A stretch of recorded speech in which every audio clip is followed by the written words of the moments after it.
காலைதோறும் கர்த்தருடைய வார்த்தையை கேட்க வந்த உங்களை ஆண்டவராக இயேசு கிறிஸ்துவின் இனிய நாமத்தினாலே உங்களை வாழ்த்தி வரவேற்கின்றேன். வார்த்தையை கேட்க உங்களை கர்த்தர் தாமே ஆசீர்வதிப்பாராக. ஆமேன். யாத்திராகமம் 3ஆம் அதிகாரம் 8வது வசனம். அவர்களை எகிப்தியரின் கைக்கு விடுதலையாக்கவும் பாலும் தேனும் ஓடுகின்ற நலமும் விசாலமுமான தேசத்தில் கொண்டு போய் சேர்க்கவும் இறங்கினேன். எகிப்தியரின் கைக்கு விடுதலையாக்குவது என்பது பிசாசின் கரத்திலிருந்து கர்த்தர் நம்மை விடுதலையாக்குவதற்கு சமமாக இருக்கிறது. நாம் பாவத்திலிருந்து விடுதலையாக்கப்பட்டு அதற்கு அடையாளமாக இருக்கிறது. இயேசுவை உள்ளத்தில் ஏற்றுக்கொண்ட ஒவ்வொருவரும் எகிப்திலிருந்து விடுதலையாக்கப்பட்டவர்கள். அப்போஸ்தலர் 16ஆம் அதிகாரம் 31ஆம் வசனம் இவ்வாறாக சொல்கிறது. கர்த்தராகிய இயேசு கிறிஸ்துவை விசுவாசி, அப்பொழுது நீயும் உன் வீட்டாரும் இரட்சிக்கப்படுவீர்கள். கர்த்தர் நம்மை பாவத்திலிருந்து ரட்சித்து பரலோக டிக்கெட்டை நம்முடைய கரத்தில் தந்துவிட்டார் என்பது ஒரு நற்செய்தி. அது மட்டுமல்ல, அப்போஸ்தலனாகிய பவுல் இப்படி எழுதுகின்றார். பிலிப்பியருக்கு எழுதிய நிருபத்திலே 1:23, தேகத்தை விட்டு பிரிந்து கிறிஸ்துவனோடு கூட இருக்க எனக்கு ஆசையுண்டு.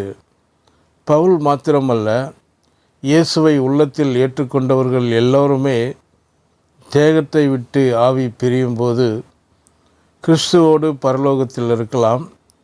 மனிதன் ஒரு ஆவி, அவன் இந்த சரீரத்துக்குள் குடியிருக்கின்றான். கிறிஸ்துவை நாம் ஆவியில் தான் ஏற்றுக்கொள்கின்றோம். இயேசுவே, நீர் என் ஆண்டவர் என்று அறிக்கை செய்கின்றோம். ஆவியாய் இருக்கிற தேவன் நம்முடைய ஆவிக்குள் வந்துவிட்டார். இந்த மனித ஆவியை வேதம் இருதயம் என்றும் உள்ளம் என்றும் அழைக்கிறது. இது தேவன் தங்கும் ஆலயமாக இருக்கிறது. இந்த ஆலயத்தின் வாசலில்தான் தேவன் நின்று தட்டி கொண்டே இருக்கின்றார். வெளிப்படுத்துதல் 3ஆம் அதிகாரம் 20வது வசனம். இதோ வாசற்படியிலே நின்று தட்டுகிறேன்.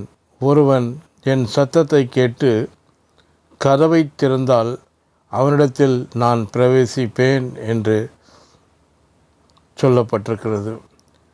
தட்டின சத்தத்தை கேட்டு தேவனுக்கு இதய கதவை திறந்தோம்.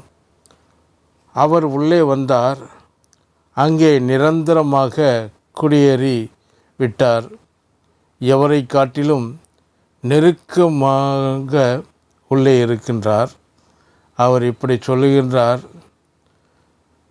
என்பது உண்மை. ஆக நாம் இதய கதவை அவர் தட்டும்பொழுது திறந்தால் நாம் உள்ளும் புறமும் மேய்ச்சலை கண்டடைவோம். எபிரேயர் 13ஆம் அதிகாரம் 5வது வசனம் இவ்வாறாக சொல்கிறது.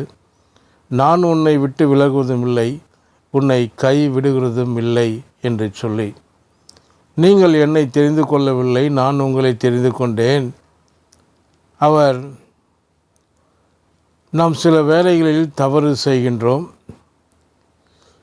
ஆனால் அவர் விலகவில்லை, விலகவும் மாட்டார். அவர் சொல்லிவிட்டார், சொல் தவற மாட்டார். மரண பரியந்தமும் உள்ளே இருப்பார். தவறு செய்தால் தண்டிக்க மாட்டார், மன்னிப்பார். ஏன்? இயேசுவை நமக்காக தண்டித்து விட்டார். இயேசுவுக்கு தண்டனை, நமக்கு மன்னிப்பு. கடந்த கால, நிகழ்கால, எதிர்கால தவறுகளை இயேசு கிறிஸ்துவின் வல்லமையில் இரத்தம் மன்னித்து விட்டது. இயேசுவை உள்ளே அழைத்த நாளிலே இந்த அற்புதம் நடந்தது. தேவன் நம் உள்ளத்தை நிரந்தரமாக பரிசுத்தமாக மாற்றிவிட்டார். எனக்கு எப்படி தெரியும் என்று சொன்னால், பரிசுத்தம் இல்லாத இடத்தில் மகா பரிசுத்தர் வாசம் பண்ண முடியாது. ஆக நாம் இன்றைக்கு கதவை தட்டும் பொழுது நாம் திறந்து உள்ளத்தில் ஏற்றுக்கொள்வது மிகவும் சிறப்பானது என்பதை கர்த்தர் தாமே இந்த வேளையிலே இந்த வார்த்தையை கேட்ட உங்களை ஆசீர்வதிப்பாராக. ஆமேன்.